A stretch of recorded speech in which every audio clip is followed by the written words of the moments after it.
Muy buenas noches, gracias por estar con nosotros aquí en el 11, en el Estudio de México Social. Estamos tratando de comprender, de realmente valorar cuál ha sido el impacto de este extraño año 2020, en la cual la palabra COVID parece que inunda todo. Y hay un tema central y por eso agradezco mucho a la doctora Marilena Medina Mora que nos ayude a tratar de, en grandes trazos, dar cuenta de, nuevamente, de esta parte visible, pero a la vez oculta, de que las medidas que se han tomado para enfrentar la pandemia tienen impactos, yo diría, severos sobre la población y muy diferenciados, dependen de nuestras estructuras sociales, depende de las cargas previas, pero después de 7, 8 meses, María Elena, muchas gracias por estar aquí, el impacto cada vez creo que es mayor. Entonces la pregunta sería muy puntual, ¿cuál ha sido esos trazos que permiten dar cuenta de las afectaciones que genera, por una parte, las recomendaciones y por otra parte, la realidad, con COVID, sin COVID, la realidad de pobreza, marginación, soledad, tristeza? Marina, muchas gracias por estar nuevamente en México Social. Pues yo estoy muy contenta de estar nuevamente en México Social. Creo que en la medida en que podamos recuperar nuestra vida cotidiana y aprendiéndonos a cuidar, desde luego, creo que nos sentiremos mejor de todos en cuanto a nuestra salud mental y especialmente aquellos que han sido afectados. Y como bien dices, sí ha habido un impacto muy fuerte que se viene a sumar a una situación que era ya de por sí importante y sobre todo porque no hay acceso garantizado a tratamiento. Entonces venimos ante esta brecha de tratamiento de enfermedad no tratada, una condición que hace que la enfermedad siga sin tratarse y se sumen más casos.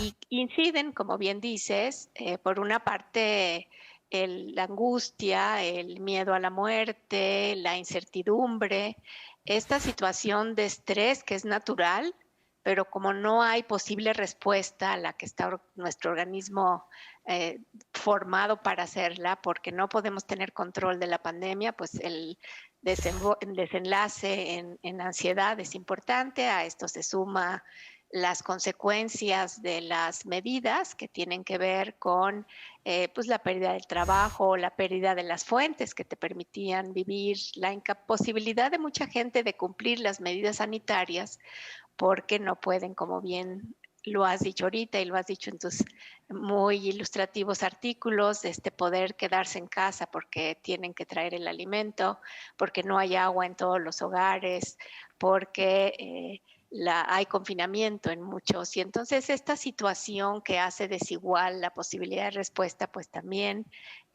ha venido a enseñarnos que las personas con más disparidades, con más inequidad, son las que están muriendo más frecuentemente. Entonces, todos estos factores pues, nos hacen pensar qué va a ser nuestro futuro, ¿no? Y en ese sentido, Marina, obviamente es muy diferenciado por grupos de edad. Eh, tú y yo lo hemos platicado, ser joven en esta etapa y no poder salir, más allá de las posibilidades, el encerramiento, el aislamiento, el confinamiento, para usar la palabra oficial, en los jóvenes debe ser particularmente complejo esta sensación. Sí. ¿Qué nos podrías decir de esta parte del impacto en los jóvenes? Es muy importante tu pregunta porque el confinamiento pues hace que los jóvenes no puedan, los niños también, los adolescentes y los jóvenes no puedan tener su vida normal, no puedan tener estas relaciones interpersonales, este acercamiento con los amigos que es tan vital en este momento. Otro factor que hemos encontrado es esa ausencia de sus espacios privados, ¿no? Mm. Y eso les ha pesado muchísimo. El no poder hacer ejercicio, eh, muchas veces hemos estado pues dándoles atención en línea durante todo este tiempo a los universitarios y lo que encontramos es esa imposibilidad de encontrar un lugar donde puedan tener su privacidad y donde puedan hablar con tranquilidad. Y si a esto le sumamos que muchos hogares son hogares en donde hay mucha tensión, donde hay violencia, donde los niños reportan de las cosas más difíciles ver a sus papás pelearse, eh, lo hace todavía más difícil. Y luego las pérdidas, ¿no? Las muertes que las tenemos cerca, tanto vía la televisión y los medios, pero desde que empezó el problema y que empezó a transmitirse lo que estaba pasando en Italia y en España, hasta el día de hoy, donde se han incrementado las muertes y nos tocan muy cercano. Entonces, sí tenemos una situación compleja para los jóvenes, para los niños, la preocupación de que no puedan terminar sus estudios, de que sus papás no los puedan mantener en la ciudad para que puedan estudiar, y luego pues la pérdida cognitiva que se asocia con la falta de estimulación, ¿no? Entonces todo eso junto hace que estén viviendo un momento muy difícil. Y en este proceso, ¿cuál sería, digamos, esta irritabilidad, esta negación, nuevamente esta frase muy de jóvenes y de niños, ¿no? A mí no me pasa, y por otra parte miedo a que a mi papá le pase algo? ¿Cómo se manifiesta? O sea, porque finalmente la palabra salud mental es una palabra muy críptica, muy abstracta. Entonces yo creo que nos cuesta mucho trabajo decir, tenemos problemas de salud mental. ¿Cómo lo bajarías para que fuera más comprensible y dar Claro. alerta y alarma? Sí, lo que vemos es emociones. Hay problemas con las emociones porque empieza con miedo y esta angustia de salud. Ellos por una parte se sienten invulnerables, como lo hemos dicho muchas veces, pero también es cierto que tienen menos mortalidad, aunque la mortalidad excesiva sí empieza en edades jóvenes, ¿no? Pero no tan jóvenes.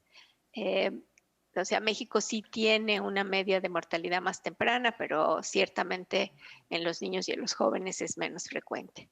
Pero no así la mortalidad en sus papás y en otros familiares, ¿no? Entonces ese es un factor. Y entonces tenemos ese miedo que se convierte en angustia porque no se puede controlar, porque la pandemia hemos aprendido todos los días, porque las indicaciones tienen que cambiar en la medida que entendemos mejor de qué se trata. Entonces eso hace que venga incertidumbre, ¿no? Entonces este miedo y esta incertidumbre se vuelven complicados. Después se suma estos sentimientos como de desesperanza, como de no saber cuál va a ser su futuro. Ya era difícil esta incorporación al mercado laboral, ya no es como en las generaciones pasadas que sabíamos que si estudiábamos y hacíamos lo que teníamos que hacer íbamos a conseguir trabajo. Entonces, esta incertidumbre y esta cercanía con la muerte, pues trae otros fenómenos, ¿no? Y tiene que ver con depresión, este sentimiento de sentirse triste todos los días, dificultad para hacer las cosas, dificultad para pararse de la cama. Y en los hombres se manifiesta con mucha irritabilidad, en las mujeres es más frecuente el llanto, y cuando está interfiriendo en las actividades diarias, pues es una señal de alarma. El otro factor que tenemos son los trastornos de sueño. Y esto tiene que ver con dos factores. Los trastornos de ansiedad y depresión se asocian con problemas de sueño, pero aquí también tenemos este cambio de las rutinas porque están en su casa, entonces se pueden dormir de día, y muchas veces se quedan tarde en la noche y entonces estos ciclos de sueño se interrumpen y eso es muy malo para la salud, los malos hábitos nutricionales y el no tener como un escenario fácil para hacer ejercicio. Entonces lo que tenemos que hacer es hacer ejercicio, cuidar nuestra nutrición, cuidar que juntamos las horas de sueño, sobre todo ellos que es tan importante el sueño porque es cuando se desarrollan físicamente, cuando crecen, cuando en fin hay muchos factores, además de la parte emocional. Y entonces sí cuidar que tengan un periodo de ciclo de sueño en la noche, que no lo interrumpan demasiado, porque luego recuperarlo se vuelve difícil, y que mantengan sus clases y cuando no puedan concentrarse, cuando no puedan atender sus clases, pues ciertamente pedir ayuda. Afortunadamente la tecnología está disponible para ellos, Sí. hay varias opciones donde pueden pedir si son estudiantes universitarios en la Facultad de Medicina. Hay un Déjame ir a un programa. corte y regresamos, porque Perfecto. sin duda, de los apuntes que nos hace la doctora Miriam Mora, está esta realidad, la privacidad, un espacio para poder pues es tener esa dimensión muy personal, y en muchos hogares, casas, no hay esos espacios. Yo diría que ni siquiera la conciencia de que hay que dejarlos solos, y hay una realidad de estar todos pues, muy preocupados. Y esto sin duda, después de 6, 7 meses, la capacidad de resistir, de soportar, la convivencia intensa se convierte en un tema que desata muchos temas. Vamos a un corte y regresamos para seguir tratando de dimensionar el impacto que tiene en la sensación de bienestar de la población. Pero por otra parte es que la negación, nadie o muy pocos aceptamos que hemos vivido un momento de tristeza o de depresión o de ansiedad. Son palabras tan duras o más duras que la misma noción de que podemos tener una enfermedad crónica degenerativa. Vamos a un corte y regresamos aquí con la doctora Medina Mora para entender la enorme importancia de dar cuenta de las otras o las consecuencias de este año tan especial y tan extraño que estamos viviendo todos. Vamos a un corte.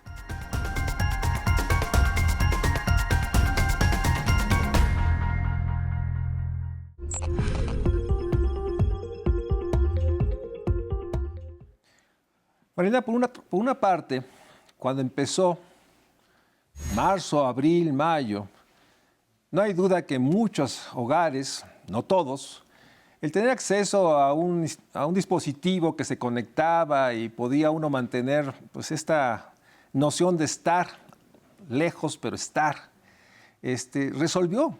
Y algunos decían, bendito el Internet, etcétera, etcétera. Pero ahora lo que estamos viendo es que son, digamos, no sé si la palabra es una obsesión, todo el tiempo estamos conectados, todo el tiempo nos estamos viendo.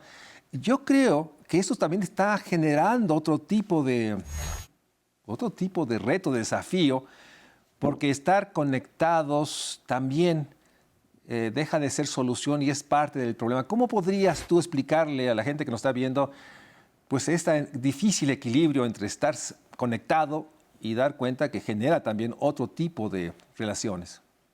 Sí, yo creo que, digamos, como en todo, el exceso es malo, ¿no? Yo creo que ese es el primer principio que tenemos que decir. Y ese exceso viene porque ahora el trabajo se ha vuelto mucho más exigente, porque ya no hay este límite de ya no son horas de oficina, mañana nos comunicamos, o ya, digamos, en los tiempos en los que eran tiempos propios y los que eran tiempos para los jóvenes que trabajaban el trabajo y para los que estaban en la escuela, en fin, estas definiciones de límites en cuanto al espacio. Entonces ahora hay una demanda continua porque saben que todos estamos en nuestra casa, porque entonces nos pasamos muchas horas frente. Ahora, por otra parte, es cierto que este distanciamiento físico, que nunca debe ser distanciamiento emocional, es nada más físico, sí ayuda porque resuelve también problemas de soledad, nos permite estar en contacto y a los jóvenes estar en contacto con sus amigos. Entonces, tiene, como bien dices, que ser un equilibrio. Ahora se ha acuñado entonces un nuevo concepto que se está estudiando desde muchas áreas, porque se le llama ahora la fatiga, le dicen la fatiga de Zoom, porque Zoom fue la plataforma primera. Creo que sería bueno que le cambiaran el nombre. Se conoce como Zoom fatigue o Zoomismo, y tiene que ver justamente con esto, con el no levantarse, con el estar, se aumenta el riesgo de sedentarismo, porque nuestro cerebro tiene que estar funcionando de una manera diferente, porque tiene que construir los volúmenes, porque el lugar donde vemos no es donde está la persona, y entonces hay que estar haciendo ajustes visuales continuos, y entonces sí se está revolucionando el cerebro de una manera diferente, y entonces esto es por lo que tenemos tanta fatiga, ¿no? Cuando decimos, bueno, yo trabajaba muchas más horas fuera ahora porque estoy tan cansada, y bueno, eso también les pasa a los jóvenes, ¿no? Entonces, digamos, lo que aquí tenemos que entender es que tenemos que aprender a poner un límite, ¿no? Ese es un límite que, por ejemplo, no se ha puesto en las mujeres. Muchas mujeres jóvenes que tienen hijos pequeños tienen una sobrecarga demasiado grande porque tienen el trabajo, la casa, el cuidado de los niños, y ahora son maestras, Y cuando se va sumando esta carga, no viene acompañada de ningún programa de apoyo, ¿no? Y sí hay ahí un exceso, ¿no? Entonces, digamos, esa es una realidad que tenemos que aprender a limitar, tenemos que aprender a poner límites, tenemos que tener los espacios libres. Pensaría que desde los niños que deberían de tener como parte de la currícula las habilidades socioemocionales que la Secretaría de Educación ha instrumentado tan bien, pero que no forman parte de las tareas que le están dejando a los niños, como los jóvenes tienen que tener estos ejercicios de reconocer las emociones, porque empiezan porque no saben reconocer sus emociones, con ponerle nombre a las emociones y lo que están sintiendo, para poder sacar provecho a las intervenciones excelentes que hay para atenderlos. Y las páginas de muchas instituciones están llenas de estos programas, ¿no? Y que son muy efectivos. Entonces, esa sería como otra recomendación que me parece muy importante. Y hablar con los papás para que ellos mismos se den cuenta de la necesidad de respetar estos espacios de los jóvenes. Para ellos es muy importante que tengan estos espacios de privacidad y estos espacios para poder atender sus propios necesidades de contacto social, de hablar con los amigos, incluso de dormir tarde, ¿no? Porque muchas veces los papás no entienden qué es esto de dormir tarde en los jóvenes, que es cuando realmente lo necesitan para su desarrollo físico, ¿no? Entonces, sí creo que sería una combinación de aprender de esta nueva realidad con la que tenemos que vivir, estos límites que no nos lleven a tener estados negativos. Déjame preguntarte algo muy concreto. Yo tengo la percepción, no tengo datos, que ante esta realidad de que no se reconocen, se incrementa entonces el consumo explosivo. Si de pronto se reúnen nuevamente el consumo explosivo de alcohol, de relaciones sexuales, o sea, ahí está la avidez, ¿no? O sea, yo digo que es entendible, pero quisiera saber si tú tienes alguna dimensión de cómo sí ha habido un incremento de adicciones, legales o ilegales, de comportamientos explosivos, o sea, con nosotros. Sí, digamos, como no los hemos enseñado a técnicas y afrontamiento de estas situaciones difíciles, se tiende a ir por situaciones más fáciles. Ahora, quisiera nada más poner otra puntualización para contestar tu pregunta. Es que, digamos, los hombres no, o sea, no reconocen muchas veces sus emociones y luego tampoco utilizan técnicas de afrontamiento positivo. Lo que hemos encontrado en las encuestas es que las mujeres contestamos más. En casi todas las encuestas que se han hecho son 70% mujeres, 30% hombres. Cuando vemos qué estrategias de afrontamiento están utilizando, el, usan muchas más estrategias, ensayan muchas más estrategias. Los hombres se quedan en pocas y no necesariamente positivas, como por ejemplo la negación, esto no está pasando, no existe, y entonces no uso la protección, ¿no? Entonces me parece que sí tenemos que trabajar sobre esos elementos de habilidades para poderlo afrontar y de una mayor participación de los hombres. Entonces, si no tienen estas estrategias positivas, pues recurren a las estrategias negativas. Ahora, ¿qué es lo que ha pasado con el alcohol? Con el alcohol y las drogas son dos fenómenos que se han comportado de manera diferente.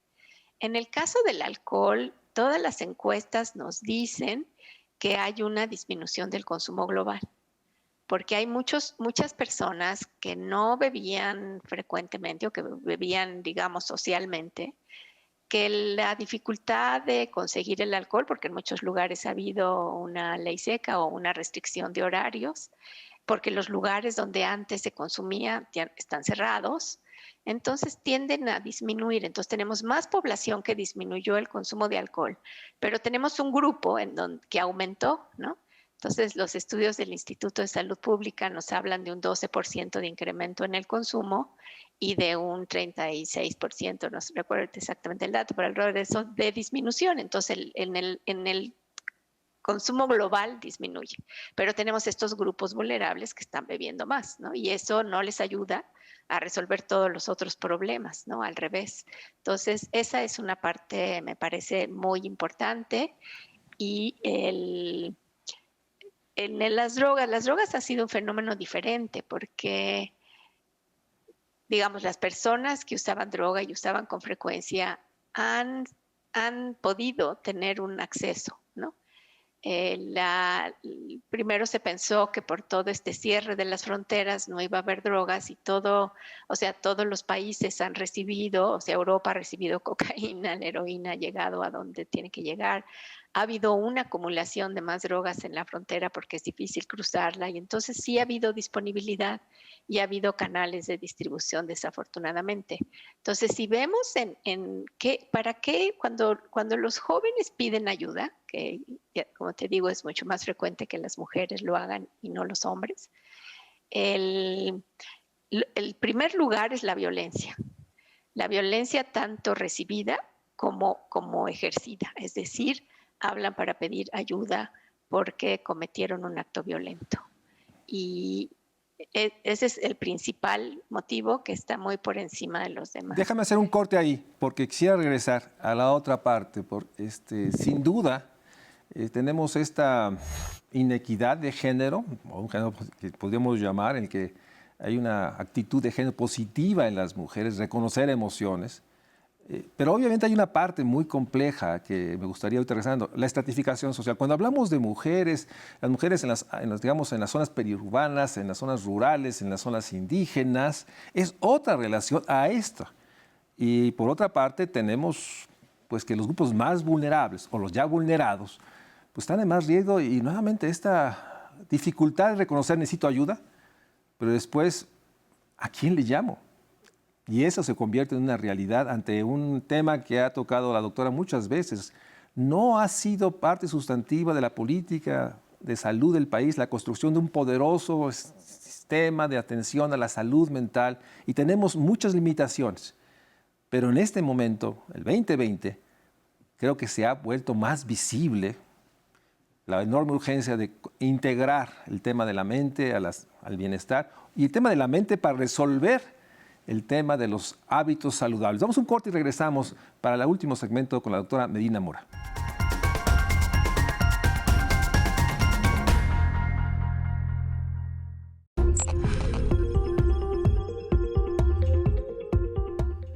En este contexto, ¿cuál sería tu última reflexión en esos 3-4 minutos que tenemos del programa? Pues muchas gracias por, como siempre, tratar estos temas y hablar de ellos, porque en la medida que hablemos de ellos, seremos capaces de tener respuestas, ¿no? Unas encuestas que hemos hecho internacionales con personal de salud, encontramos que las mujeres reportamos más los temas de malestar emocional y los hombres reportan la molestia por tener sentimientos emocionales negativos, ¿no? De emociones negativas. Entonces, me parece que si no educamos, que si no hablamos del tema, que si no podemos hacer con lo que llamamos una alfabetización de qué es esto, qué pasa, cómo me siento, pues no vamos a poder salir adelante. La siguiente etapa requiere hacer un cambio del estrés por la resiliencia, hacer un cambio del miedo y parálisis a la acción. Necesitamos cambiar del cuidado individual al cuidado colectivo. Necesitamos cuidarnos para cuidar a otros y cuidar a otros para cuidarnos a nosotros mismos. Y vamos a sobrevivir y vamos a poder pasar este tiempo largo en el que tendremos que convivir con el virus porque el confinamiento no es sostenible, con una actitud y con unas conductas solidarias. Y entonces toda esta resiliencia y toda esta solidaridad que hemos visto siempre en las comunidades mexicanas será lo que tendremos que hacer, aprender y actuar para poder salir adelante con éxito. Y la realidad es que sí, con las medidas adecuadas y con la solidaridad y el apoyo, podemos vivir con el virus, pero tenemos que aprender a cuidarnos y a cuidar a otros. Mariana, muchísimas gracias, muchas gracias a ustedes. Y así es, no hay una etapa post-COVID, va a ser un largo proceso, un largo periodo. Tenemos que saber vivir con esta realidad, pero también tenemos que saber que también se ha mostrado la enorme importancia de los lazos sociales, de mantenerlos. sí a la distancia, pero por otra parte aprender que podemos y necesitamos de los otros, y sobre todo hay otros que requieren más y que requieren ver que nosotros sí tenemos la capacidad de resistir, repararnos y reconstruirnos para enfrentar lo que siga. Y en ese sentido, siempre el consejo, la idea, la mirada, el estudio de Marielena Medina Mora ha sido muy importante para todos nosotros para entender este mundo de México social, lo psicosocial que está en el centro de esto, lo que buscamos todos, la alegría, el bienestar de todos. Muchas gracias, Marielena. Siempre es un privilegio tenerte cerca y muchas gracias a ustedes. Buenas noches.